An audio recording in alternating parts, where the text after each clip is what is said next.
Here is your forecast first. Good Saturday evening. Here's a look at the satellite and radar tonight. We have had a lot of sunshine today, clear skies tonight. Now there is a little bit of a cold front coming off of Lake Michigan, and that'll drop our temperature here a little bit later tonight. Check it out. You can see where it is. Sterling is 61, Princeton is 61, but in Galesburg and the Quad Cities, we're still in the lower 70s. So the cooler air off of Lake Michigan will continue working its way back to the west. Here's the forecast. First, clear skies with temperatures going from the 60s into the 50s and 40s as we get into a nice morning on Sunday. Great weather on the way for Mother's Day. I'll get your forecast for the rest of next week in a few minutes on our Quad Cities News at 9. Now, from the heart of the Quad Cities, you're watching our Quad Cities News at 9 on Fox 18. Thanks for sticking with us. We hope you enjoyed Cubs-Mets from New York City. Rock Island County authorities say they found an injured person on the side of the road of an apparent crash. That's our top story tonight at 9.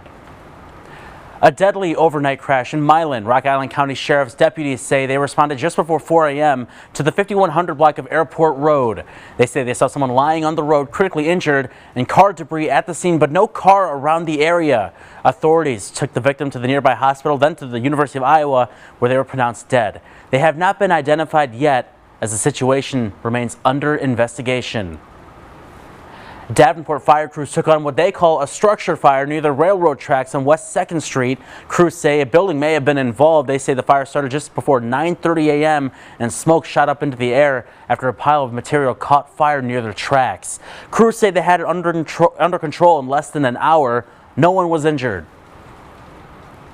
Well, this spring fair remains a Mother's Day weekend tradition. The Beaux Arts Fair runs for one more day at the Mississippi Valley Fairgrounds out in Davenport. The Beaux Arts Committee hosts this and another fair to help raise money for the Figge Art Museum. This weather is absolutely beautiful this weekend. Bring your moms out here. Show them what people can do. We have local artists and we have artists from all over. Artist is an oil painter named Chris Abicht. She's kicking off her art show spring and summer season, and she calls this one of her favorite stops, focusing on color and light and using the outdoors as inspiration. My subject matter is not very traditional. I do a lot of whimsical swirls and kind of creating an atmosphere of wind blowing and birds singing and make it a little more fun than a very traditional painting. The fair continues tomorrow morning on Mother's Day from 10 to 4. A 12-year-old in the Quad Cities is wowing people with his talent as a self-taught artist. Our very own Charlie Royland caught up with him this morning in Davenport. In his free time, 12-year-old Levi enjoys gardening, playing with his pet tortoise Turnip, and spending time with a paintbrush and a watercolor palette, working on one of his many paintings. Some days, Levi can be found adding new events to his resume, like the live painting event hosted by the Machine Shed on Saturday. I've never painted in front of a bunch of people before, but I have done other art events where sell my art, but this is definitely a first-time experience. Levi's artwork has been featured all over the Quad Cities. He became the youngest artist with work on display at the Quad City Botanical Center at just 8 years old. Stephen, Levi's father, says Levi has been painting since a very young age, but became more interested in making art in the past few years. During the pandemic, he really got a lot more excited about it, and he kind of took over the basements. We live in an older house. We have old creepy looking basement, and I went down there. There's just paint all over the floor, all over the sink, and canvases everywhere. And I said, all right, well, let me set a TV up down here and you can watch Bob Ross, because he loved Bob Ross. I think making art is very fun, and it can be very relaxing too, and it can really allow you to express what you feel and what you like and enjoy, and there's so many ways to do it, and there's no rules either, so it's just do whatever you want. Not only does Levi love what he does, he has been recognized for his talent, winning back-to-back People's Choice Awards at the Riverssance Art Festival, where he earned the highest number of votes in the festival's history. I think it's really cool. I think we try to instill in him not to be a showboat, and I mean, it's cool to win something, but it's not we're not going to brag about it, but it's just cool to see that somebody recognizes his talent. And to people who are interested in art but don't know where to start, Levi suggests just going for it. if you've not started doing art, I do recommend trying it. It's very fun, and if you don't like it, just throw it away and make a new one. It's not like something bad's going to happen. In Davenport, Charlie Royland, our Quad Cities News. All right, great weather for us on a Saturday here around the Quad Cities. Normal 72 for the high, and we made it all the way up to 83 degrees. Mother's Day looks pretty good too. Then it gets even hotter later in the week. I'll give you the forecast here in just a couple of minutes on our Quad Cities News at 9. All right, so it's Mother's Day coming up tomorrow, and the forecast looks pretty good for moms around the Quad Cities. Here is that update as we check things out. Maybe we're bringing breakfast to mom in bed or something like that. Maybe going out for brunch or breakfast. Well, later in the day, we're going to have sunshine, and it's going to hit 80 degrees. So the weather is going to cooperate tomorrow. And I'm sure a lot of those restaurants for brunch time especially will be busy coming up tomorrow morning. As again, good weather in the forecast as we celebrate and thank moms all around the Quad Cities. That's the live look in Rock Island tonight. Here's the view in Muscatine and in Bettendorf. This is what it looks like. The Interstate 74 bridge looking pretty good. It's a familiar color pattern, but it's a good one, again, for Mother's Day weekend. Our weather headlines, it's a great Saturday night. Wonderful weather continues this weekend, and then we're up near 90 degrees later next week, and there's also the potential for some strong thunderstorms on Thursday. That could be a big weather day. That might be the first time we hit 90 this season, and we could end up with some severe thunderstorms too. All right, so there's cooler air because of Lake Michigan, kind of a backdoor cool front coming across Illinois tonight. So Rockford's gone down to 58, Princeton has gone down to 60, and this cooler air is moving back off to the west. So in the Quad Cities, even though it's 71 right now, our temperature will be in the upper 40s for a little while tomorrow, early in the morning. Then we're 52 at 8 o'clock, 9 a.m. it's 58, 62 at 10, and you can see the numbers here. We're up into the 70s, heading for that daytime high right around 80 degrees. Here's the satellite and radar, and it's just been a really good picture for us today. A lot of sunshine, and we are looking at the dry conditions continuing.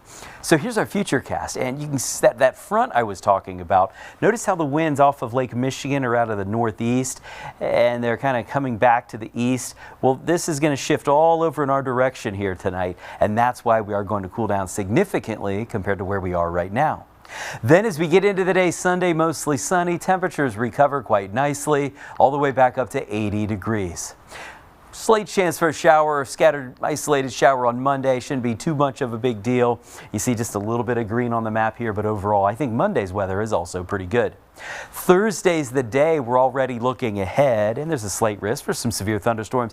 Quad Cities to Chicago to Iowa City to St. Louis all the way up to Green Bay. So this is what we'll be watching here very closely, and again that'll come right after it hits 90 degrees Thursday afternoon. Tonight I'm calling for a low of 48. We are going to cool down a lot more after midnight. Tomorrow the high is 80 degrees, mostly sunny. That's warmer than normal for this time of year, and it's pretty close to where we ended up today. If anything, a few degrees cooler than it was on Saturday afternoon. And then we get to the 7-day. Mother's Day, a high of 80, 81 on Monday, 83 Tuesday, and there it is, 90. It'll be the first time we hit 90 this season. It won't be the only time, though, that's for sure. That's on Thursday, and we do have the potential for some strong thunderstorms later on Thursday also. You thinking a really hot summer? Or, I mean, I know it might be earlier to say. Like slightly above average, but even slightly above average, we'll get our fair share of days up into the 90s. Big question is, will we hit 100? You know, there had been a 10-year gap when we didn't do it. Then we did it, I think it was a couple summers ago. So it doesn't happen every summer, but we'll definitely have a heat index that's up into the triple digits. That's a no doubter, but we'll see if we get an actual temperature in the hundreds here in 2025. Just watch out for the mosquitoes. That's all we need to worry about. Yeah, and if it stays dry like it's been, then they won't be quite so bad either. That's true. Yeah, a little bit of a bonus. We'll check in with you later. Thanks, Andy. Well, coming up, a soccer tournament that's bigger than the beautiful game itself. The Davenport North community coming together to remember the life of Mackenzie Gamble. Nick Couzin shares the story next in sports. Now, local sports on our Quad Cities News. The Life is Bigger Than Sports soccer tournament going on at Davenport North High School. What started as just 2 teams 7 years ago has grown to 12, honoring the life of Mackenzie Gamble, the late daughter of Wildcats head coach David Gamble, who passed away from ovarian cancer at age 21 in 2019. All proceeds from the tournament go to the University of Iowa's Dance Marathon. If you'd like to donate, Venmo David Gamble 1243. How much the community has taken to this event. It started out with Muscatine and us 7 years ago, and now it's turned into literally 12 teams. We had a girls game this morning, and now it's literally turned into an event that at around noon today, there might have been about 2,000 people floating through here. It was just an amazing feeling. We had music. It's a community event now. It is the largest event right now in boys soccer in Iowa, besides the state tournament. What an awesome day out there. As the 2 seed in the CCIW tournament, Augustana softball battled back after a Thursday loss, winning 2 straight on Friday to avoid elimination, setting up a championship matchup with top seeded and host Illinois Wesleyan. The Vikings are back in the title game for the first time since 2014. Trying to come back in this one, bottom 2, down a run, Mackenzie Stantz at the dish, hitting a little dribbler to second. That's bobbled and beats the throw to first, tying run scores. It's 1-1. Bottom 4, former Sherrard Tiger, Tegan Ness at the dish. Ball gets by, and the Vikings capitalize on the wild pitch, and that cuts this game down to just 1-3-2, and the tying possible run out at third. Top 5, Illinois Wesleyan executing the double steal to perfection, adding the only insurance run needed in this one to seal the 4-2 victory, winning the CCIW tournament for the 3rd time in 4 years. With an 18-2 conference record, 43-12 overall, Blackhawk College Baseball earned the number 1 seed in the Region 4 tournament. After 2 wins on the home field Friday, the Braves needing just 1 more to punch their ticket to the NGCAA College World Series. Taking on Rock Valley in one of the wildest comebacks you'll ever see. Bottom 7 down 11-6. Jeremy Cardona hitting a high fly ball to the left. That drops in and takes a Braves friendly bounce. That scores 2 in the deficit, down to 3. Next batter, Ben Sandvig, hitting one almost to the same exact spot as Cardova. Count that for 2 more, and Cardova also safe at the plate. Braves down 11-10. Line keeps moving. Bo Honeycutt taking a cut up the middle. That falls in just in front of the center fielder. Good enough to tie this game. A 6-run 7th, 11 all. Bottom 8, Braves adding insurance. The brothers Figueroa hitting bombs. First it's Alvin, 2-run jack to right. Makes it 13-11. 2 batters later, Elmer's turn another 2-run shot, this one to left. Blackhawk scores 10 runs over the final 2 frames, and your Region 4 champions, they are 15-11 over Rock Valley. Caitlin Clark and the Fever closing out the preseason in Atlanta against the Dream. First quarter, Clark bringing it up, knocking it down. Deep 3, Fever up 16-14. More in the second, Clark around the screen, another deep 3, a Fever up 24-16. Still in the second, Clark, step back, hand in the face. Money, Indiana up 42-40 at half. Third quarter opening possession, Clark to the rim with ease, 13 points, 7 assists, 6 rebounds for the former Hawkeye. How about a former Cyclone, Ashley Jones, playing for Atlanta? Buries the 3 in the 4th. Jones scores 5 and then released after the game. Tough road in the W. Very few roster spots out there. Fever win 81-76. Steamers handed their first loss of the season to conference rival Green Bay, 47-25, and the River Bandits had not such a great day as well, just 1 run in the loss to the Lake County Captains. So first loss for the Steamers and just a 10th loss in 31 games for the Bandits. Not anything is going to go perfect, Hami. Yeah, I mean, otherwise we would have been singing, all we do is win, win, win, right? But not quite. We'll save that for another day. Maybe next week. Maybe next week. All right. Well, thanks, Nick. What's still ahead? Some controversies tied to Pope Leo XIV. We'll fill you in next at 9.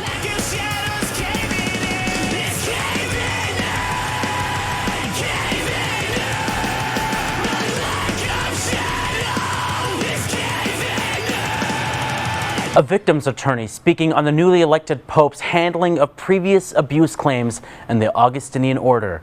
Paris Schutz reports from Chicago. Chicago-based victims attorney Mark Perlman says the Augustinian order has one of the worst track records when it comes to transparency around accused priests. And they say then Father Robert Prevost's leadership of the order was no exception. Under his watch, the Augustinians were neither transparent or compassionate when it comes to victims of sex abuse. Perlman says he's represented dozens of alleged victims with cases against Augustinian priests that overlap with Prevost's time as leader of the Chicago and then International Order. Perlman says parents wrote a letter between 2006 and 2010 warning about alleged misconduct by Reverend Richard McGrath, who ran Providence High School in New Lenox. He says no action was taken. McGrath was later removed after accusations he was looking at child pornography on his phone during school activity, followed by a $2 million settlement to victims of child sex abuse. The way they handle these cases, the way they didn't put out any list, the way they haven't reported on McGrath is indicative of how they truly feel and how they actually treat sex abuse victims. Sun-Times investigative reporter Robert Hergith has been looking into the Augustinian order for several years. He says Prevost has come under scrutiny for sending another accused priest, Father James Ray, to live in a Hyde Park residence near a school without warning that a sex offender was in the neighborhood. What was his role in allowing a priest to move into one of his monasteries near a school without notifying the school? In a statement this afternoon, attorneys for the Augustinian order say the Archdiocese signed off on Ray's move and, quote, there was no school in the vicinity of the friary. The statement goes on to say that Prevost took allegations of child sex abuse seriously. Quote, he has taken steps to protect minors and vulnerable adults in numerous countries, always seeking to protect the innocent and offer healing to victims while removing offenders from ministry. While Perlman gives Prevost failing grades for transparency, he says he still has hopes the new pope will do the right thing as leader of the worldwide Catholic Church. Stop treating victims like they're the enemy. Start being transparent and do things to show compassion for these people whose lives have been destroyed. And also this evening, leaders of the Survivors Network of those abused by priests say they are, quote, gravely concerned about Leo XIV's papacy, claiming there are multiple allegations under Prevost's leadership that deserve investigation. But to be clear, Prevost himself has never been accused of misconduct. That was Paris Schutz reporting. We will wrap up the show with our Chief Meteorologist Andy McCray and Nick from sports on your local news at 9.